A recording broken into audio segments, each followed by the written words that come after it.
Okay, a very good morning, children. Children, in the previous class I was discussing about how to know whether the decimal expansion of a rational number will be terminating or non-terminating repeating using rule and without following the long division process. Without using long division, how to check whether the decimal expansion of a rational number will be terminating or non-terminating, that is non-terminating repeating. Okay, so one question I had solved where I had discussed the process, the steps. Let us discuss few more questions so that you will have a clear understanding. Without long division, how will you know instantly whether a rational number will be terminating or non-terminating? See, I have taken one more example. See, suppose a rational number is given 327 by 125. So what is the first step I had told you that day? Just you remember. The first step was, in the previous class I said, first you reduce it into lowest term. If it has any other factor, if P and Q, the rational number P and Q have any other factor other than 1, then you reduce it into lowest term. Now in this particular question, see, 327 by 125, 327 and 125, they do not have any common factor other than 1. That means it is already in lowest term. It is already in lowest term. So there is no need to change it into lowest term. We cannot do so. Okay. So if it is already in lowest term, so what will you do?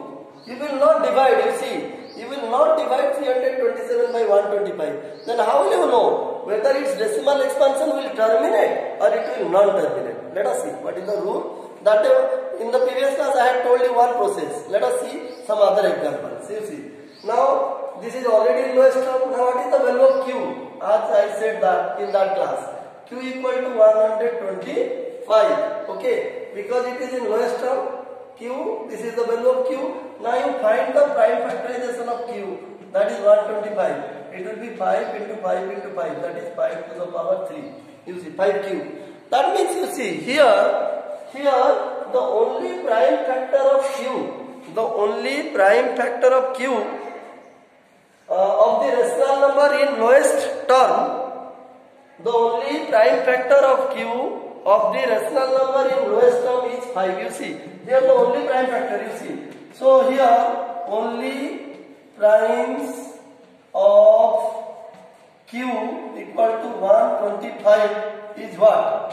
It is 5. You see, in the previous class I said if the only prime factor is 2, if the only prime factor of Q of the rational number in lowest term is 2, then it will have a terminating decimal. I had told you in the previous class. Now I am saying, you see, if the only prime factors of Q, if the only prime factors of Q of the rational number in lowest term is 5, then also it is in what? Then also it has a terminating decimal expansion. You see. Therefore, 327 by 125 is a terminating decimal. That means it will have a terminating decimal expansion. Children, you see here I did not divide 327 by 125 by long division, but I could easily find that it will have a terminating decimal expansion. How did I find? Did you understand or not? First you see the given rational number is in lowest term or not. If it is in lowest term, very good. If it is not in lowest term, then you have to bring it into lowest term. Okay. After bringing into lowest term, what is the denominator Q? Find the prime factorization of Q.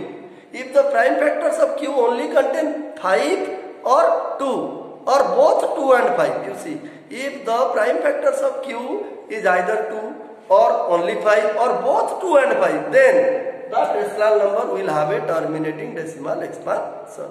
So you see here without long division also we could find. So you have to remember the rule. Okay. After reducing the given rational number into lowest term, we have to find the prime factorization of Q. If the prime factors of Q contain only 2 or only 5 or both 2 and 5, then it will have a terminating decimal expansion. And if it contains any other factor other than 2 and 5, it will be non-terminating. We will discuss another in this example. See, let us consider this another question. See, suppose you are given a rational number 29 by 250. Without long division, how will you know whether its decimal expansion will terminate after certain places or not? without division. How to know? I will not divide 29 by 250.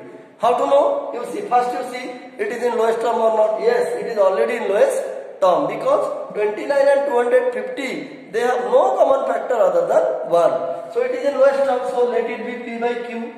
Now what is the value of Q? Q is 250. See, now you find the prime factorization of 250. You can do here also. 2, 125, 5, 25, you see, 5, 5. That means it is 2 into 5 to the power 3. See, there are 3 5s. So the prime factorization of 250 will be 2 into 5 to the power 3. See, children.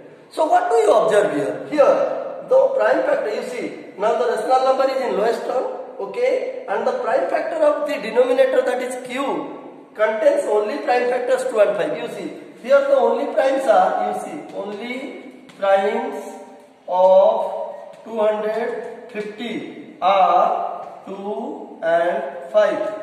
As I said just now, if the prime factors of Q contain only 2 or 5 or both 2 and 5, here it was containing only 5, so it is a terminating decimal.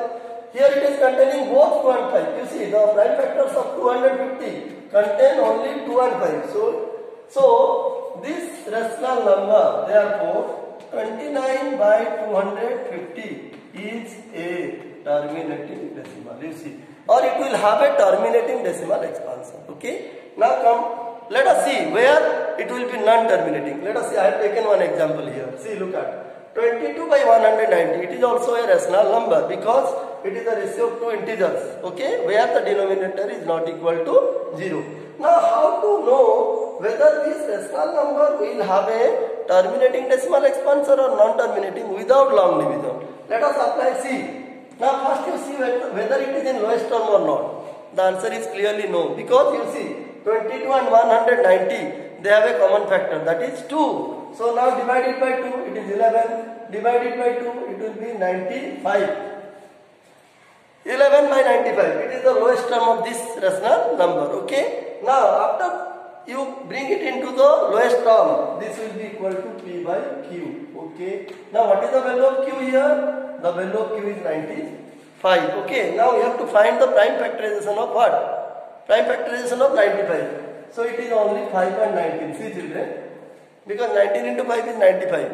95. Okay. 95 is not there in the table of any other number. It is in the table of 9 as well as 5. Okay. So you see. So what are the prime factors of 95? You see, how many prime factors did you get here? You got 2 prime factors. One is 5, the other is 19. That means there is a prime factor. See, look at it. There is a prime factor 19 other than 5. You see, 5 is no doubt a prime factor here.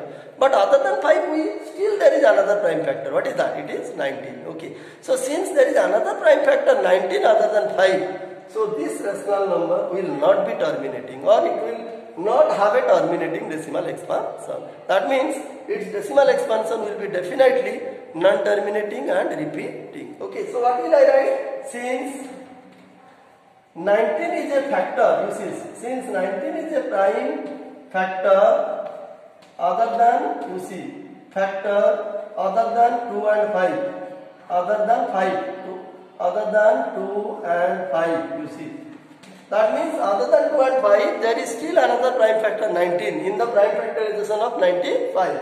Therefore, 22 by 190 is a non-terminating decimal. That means NTD. NTD means non-terminating decimal. Means it will have a non-terminating repeating decimal. Okay. Children, now I would like to conclude. Now I discussed everything in detail. So please remember the rule. The rule is, without long division, how will you check whether a rational number has terminating decimal expansion or non-terminating decimal expansion? What is the rule? The rule is, first you see, first step. First see the rational number, it is in lowest term or not. If it is in lowest term, very good, take it P by Q.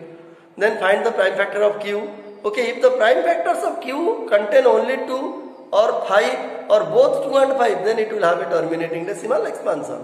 Okay, and if the prime factor of Q contains any other number other than 2 and 5, okay, then it will have a non-terminating repeating decimal expansion. Okay, and second thing, suppose the given rational number is not in lowest term. Okay, if it is not in lowest term, it is important, it is very very important. First you reduce it into lowest term, okay, by cancelling both P and Q by their common factor or HCF, whatever you say. Okay, first reduce into lowest term. After reducing the rational number into lowest term, then find the prime factors of Q. If the prime factors of Q contain only 2 or only 5 or both 2 and 5, then closing our eyes we can say that the rational number will be terminating. If it contains any other factor other than 2 and 5, then it will be definitely a non-terminating repeating decimal. Okay, children, I think you understood the concept. Without long division, how will you check whether the decimal expansion of a rational number is terminating or non-terminating repeating? Okay, with this we completed the chapter rational number. Everything I discussed rational number in detail, starting from the definition to the extreme part, I mean the last part. This was the last part, how to check whether the decimal expansion of a rational number will be terminating or non-terminating without long division. This was the last part of this chapter. We completed this. We will discuss some other chapter in the next class. Okay, I hope you understood the chapter rational number altogether. Okay, we will meet in the next class. Okay, thank you.